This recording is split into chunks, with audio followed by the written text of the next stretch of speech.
Silvarum by Dean Kuhta. Narrated by Dan Bottomley. Chapter 11.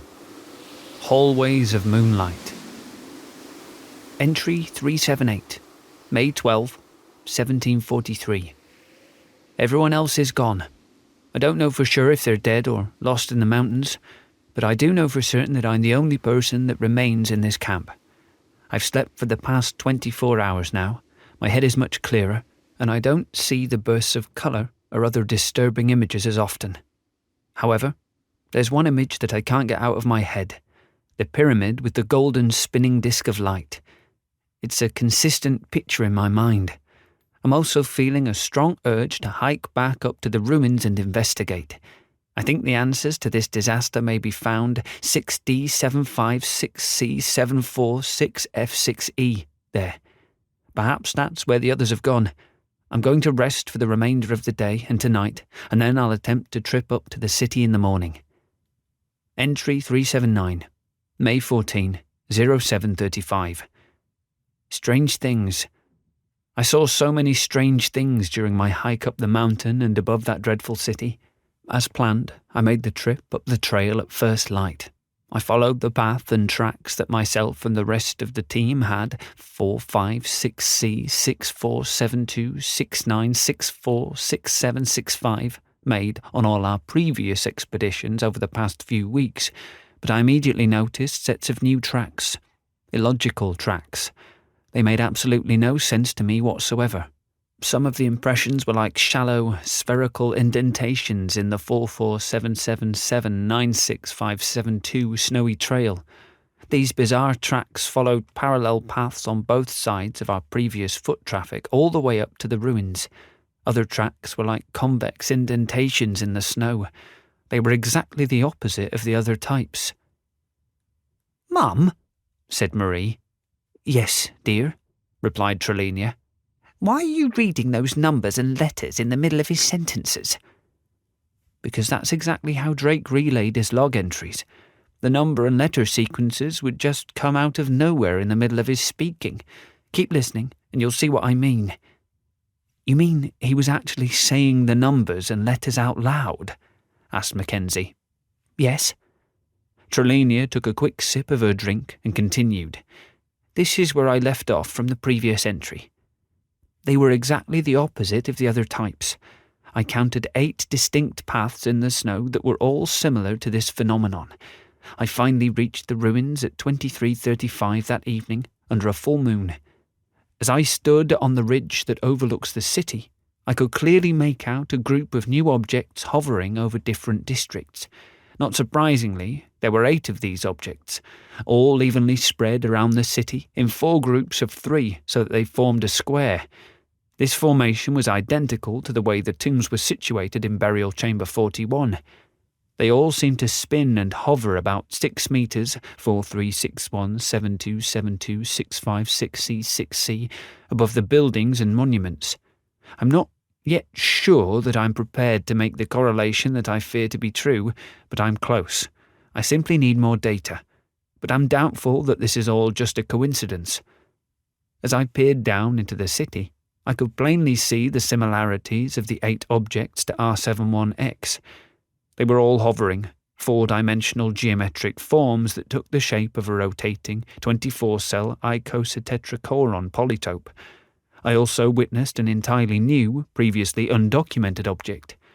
Spinning and hovering about 60 metres in the sky and directly above the central focal point of the 8 4D756C677-26577 polytopes was the most unreasonable, implausible and irrational spectacle I've ever witnessed in my scientific life. Even in my dreams I couldn't have envisaged such a ludicrous demonstration of physics and nature. I'll try my best to describe in technical terms what I beheld as I stood at the edge of that snowy ridge. I've also made several sketches of the structure and its details in my field notebook. The main object that was hovering roughly 60 metres directly above the 84361727465727336F6E objects appeared to be a 120-cell hyperdodecahedron. I'm convinced now that it is, in fact, the physical manifestation of the ninth symbol 01B, that was observed by the team on phase 29 of R71X. Attempting to accurately describe its appearance in words is difficult, if not impossible. Please refer to my sketches for a more accurate visual reference. Mathematics is always the most successful method for describing these complex types of geometric objects. Nevertheless, the object at the apex of the formation was comprised of 120 dodecahedral cells.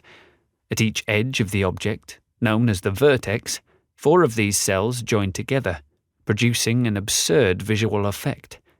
Based on my previous observations and calculations with R71X, I'll speculate that 01B's rotational speed was close to 8 revolutions per minute. Protruding from the top of 01B and extending upward until it vanished into the atmosphere was a continuous current of radiant 44657874657 energy. I was able to accurately observe this phenomenon due to the clear night sky. Without the proper instrumentation, however, I was unable to detect what other forms of electromagnetic radiation the stream was ejecting, but in terms of visible light, the colour of the energy stream was a bizarre combination of purple, green, and yellow. The colours appeared to shift and twist around one another as they shot upward. In addition to the vertical beam, there were also 8 individual energy beams, all red, that stretched downward toward each of the 8 polytopes closer to the city. Each of these 8 beams met at a single focal point at the bottom and centre of 01B. This design, combined with the other beams of energy that connected each of the 8 objects at the base, constructed a massive pyramidal shape. Orbiting around this pyramid of energy beams and rotating shapes was the most incredible object of all. A glowing, bright accretion disk of golden light spun with tremendous speed around the red beams of energy. The disk gave off a faint hum as it orbited the structure. Again, I was only aware of the visual light, but even so, the formation of the energy that extended from 01B to each of the smaller objects was perplexing. Instead of traversing a straight line, the downward light appeared to be warped in numerous places. Like 737-465-765-6E73, it was being bent around a collection of unseen objects. This bending of the light phenomenon did not disturb the structure of the overall preposterous composition that I observed. I'm now painfully aware that the collection of these shapes and objects and interconnected beams of energy are, in fact, the same image that has been pulsating inside my mind for days. It is the pyramid with the spinning disk of light 6261726366C6179. It has found me. "All of this weird technical stuff is making my head hurt," said Marie. "I don't understand anything you're saying." "It's almost over, honey," she replied. "This next entry is the last one ever to have been received from the expedition." "Thank God," said Mackenzie. Trelenia took a deep breath. "There wasn't the usual log entry number or date and time with this last one. It just began like this. All right, here it goes.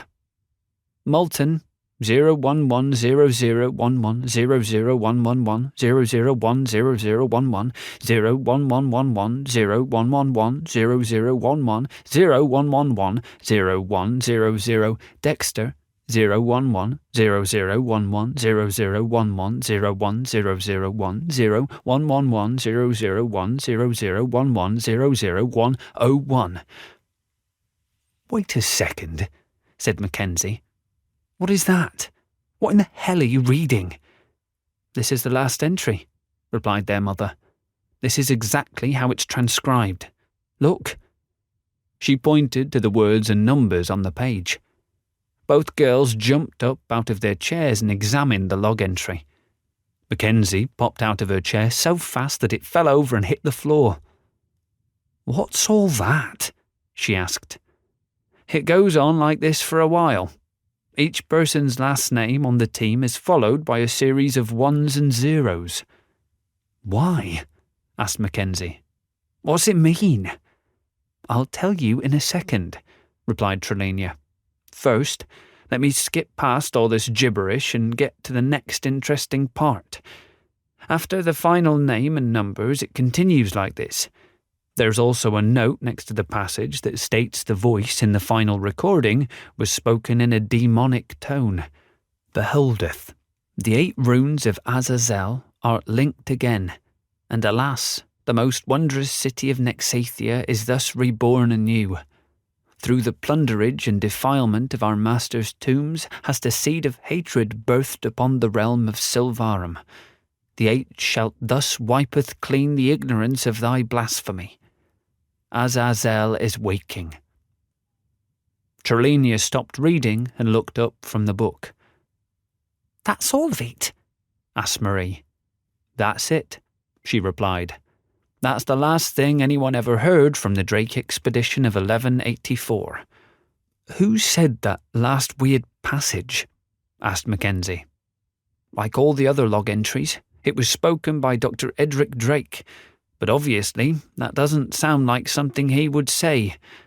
The theory is that, when he made that final transmission, he had either gone crazy or he had been overcome by a power from the runestones. Most people believe that he'd been possessed by an evil entity from Nexathia. The girls looked at their mother in silence. I have a bunch of questions, said Mackenzie after a few moments. Marie nodded her head furiously. I bet you do, replied Trelania. Let's hear them. Marie spoke first. For one thing, what did the first sets of numbers mean? Where he was randomly saying them within the middle of his sentences. Because of the bizarre structure and randomness in each entry, at least they initially believed them to be random, the alphanumeric sequences took a while to be decoded by the scientists back home, not because they could not figure out their meaning, but because they originally ignored them altogether. They were interpreted as nonsense, the mutterings of a clearly deranged individual. What they eventually figured out, however, was that they were all sequences based on a numeral system called hexadecimal. What's that? Asked Marie. It's a number system based on 16 characters. They include 0 through 9 and the letters A, B, C, D, E, and F.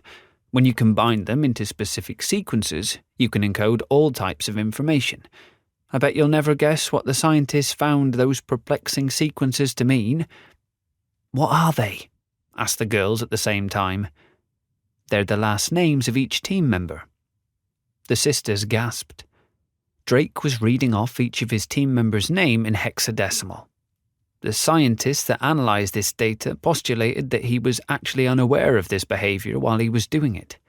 In previous entries, he'd mentioned suffering from visions of colour and numbers and other disturbing images. They believed that this was another type of vision. So why does it matter? Asked Mackenzie. The fact that he was calling out the names of his missing team members through an encoded numerical system implies that he was being controlled by an outside force. It might also have been a clue to anyone listening to the transmissions. Other than that, the scientists at the time were unable to determine a conclusive explanation. Now that I think about it, however, I do remember one interesting theory that talked about the weird number sequences being part of a larger puzzle. There was a scientist a few years ago that made a stunning breakthrough with the mystery. What did he find out? Asked Marie. It's a she, actually. Her name is Dorothy Tompkins, but she goes by the nickname Dot. Anyway, she's a Tulloch that lives in the city of Kadiaphonek. And what about all those ones and zeros you were reading at the end of the last entry? Asked Mackenzie. The sequences that followed each name? Good. Now you're starting to put the pieces of this mysterious puzzle together. As you pointed out, each team member's name was followed by a long sequence of ones and zeros. This follows another numeric system called binary. They basically mean on or off. Where hexadecimal is a base 16 system, binary is a base 2 system. When they decoded these sequences and matched them up with the others, you'll really never guess what they found all of it to mean. What are they? The girls asked again. They're the names of the 8 runestones. What? That's crazy. Here's what was finally decoded from Drake's final set of bizarre log entries and the hexadecimal and binary sequences. Professor Moulton is frost, Professor Eldridge is fire, Professor Dwyer is light, Dr. Carell is shadow, Dr. Carterson is technology, Dr. Mulgrew is nature, Dr. Dexter is life, Captain Stevens is death. What do you mean that Moulton is frost and Mulgrew is nature? Asked Marie. Each member of the expedition has been transformed into the creatures that the runestones once entombed. Moulton is now a dragon called Lord Mortis that protects the rune of frost. Mulgrew is a warlock called Thulcandra that protects the rune of nature. The other 6 are all different types of monsters with different powers, and are all equally horrific. They each protect their specific runestone in different locations throughout the realm of Silvarum. What the scientists and others of that time came to realise, to their horror and dismay, is that because the Drake expedition desecrated the original tombs and stole the runestones from their sacred burial chamber, each of them was then punished by being absorbed by the power within the ancient city of Nexathia. Mackenzie rubbed her eyes, shaking her head. Mom, are you seriously saying to us that there are 8 of these monsters still alive today and roaming around Silvarum? Yes, that's exactly what I'm saying to you. And how can you possibly know this? Because your dad, your Uncle Brian and I had to defeat 5 of them when we were your age.